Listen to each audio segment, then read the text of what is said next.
नमस्कार. आपण पाहत आहात आपली महासत्ता.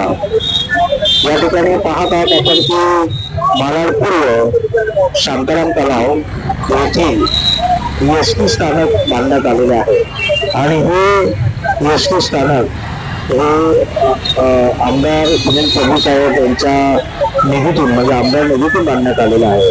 आपण पाहिलं तर या ठिकाणी बसण्याची व्यवस्था देखील नाही आहे. सगळ्या सीट चौकात पडलेल्या आहेत आणि इथे तिथे संपूर्ण प्रवाशांनी थुंकून हे जे स्थानक आहे खराब केलेलं आहे.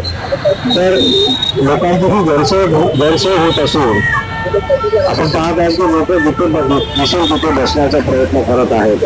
तरी याकडे प्रशासनाने महानगरपालिकेने याकडे दुर्लक्ष द्यावं, आमदार साहेबांना देखील लक्ष द्यावा ही इथल्या लोकांची मागणी आहे.